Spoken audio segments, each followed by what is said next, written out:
प्यारे देशवासियों, नमस्कार।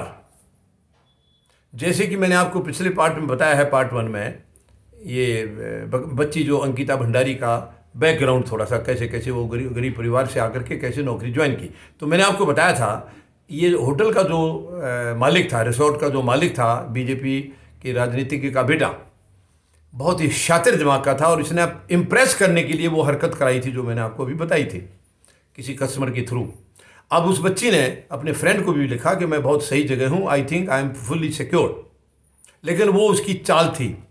और इसके बाद ताज्जुब की बात यह है कि 17 सितंबर को जो उसका असिस्टेंट मैनेजर है अंकित गुप्ता, वो उस बच्ची के पास आता है और जो मैं आपको कल बता चुका था, उसने उस बच्ची को 19 तारीख के लिए किसी वीआईपी के लिए कुछ स्पेशल उसको सेवा देने के लिए कहा था, यानी कि वो शारीरिक संबंध बनाने की बात उसने कही थी, जिसको बच्ची ने नकार दिया था।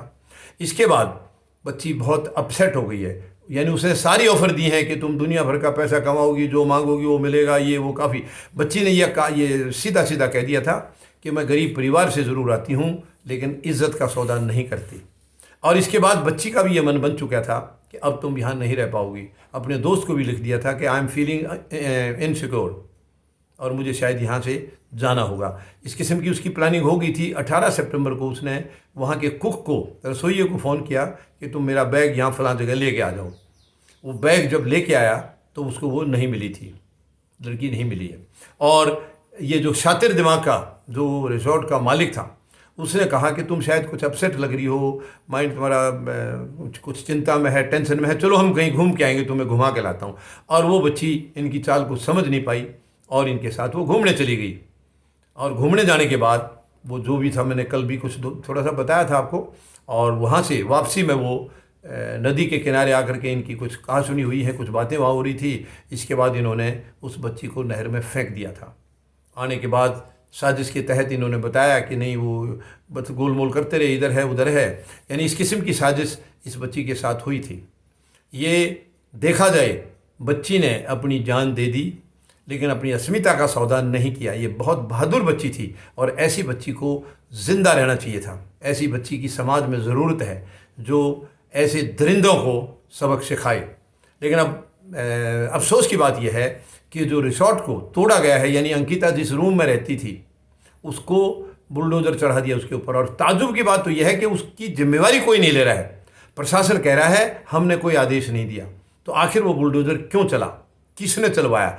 ताकि सबूत उसमें नष्ट हो जाएं। अंकिता का कमरा ही क्यों चुना, थोड़ा सा वो और थोड़ा और एक साइड का आंशिक तौर पर? तो इसके पीछे साजिश है, सबूत मिटाने की ये ज़रूर गंभीर साजिश है। मैं उम्मीद लगाता हूँ कहीं न कहीं से सबूत ज़रूर उसमें कुछ निकलेंगे, लेकिन फिर भी हमें आज पोस्टमार्टम रिपोर्ट फाइनल आने वाली है, उसका इंतज़ार करना होगा और देखना होगा कि उसमें आखिर में क्या आता है। क्या बच्ची के साथ कुछ और भी दुष्कर्म भी किया गया था धकेलने से पहले, या जो भी है, शायद उससे कुछ पर्दा उठेगा। लेकिन एक हमारे समाज के ऊपर ये बहुत बड़ा तमाचा है और हम कब सुधरेंगे? नकारात्मक राजनीति को नकारते हुए हमें खुद सामाजिक तौर पर आगे आना होगा और अपनी बहन बेटियों की, बच्चियों की इज्जत को बचाना होगा। धन्यवाद। जय जवान, जय किसान, जय हिंद।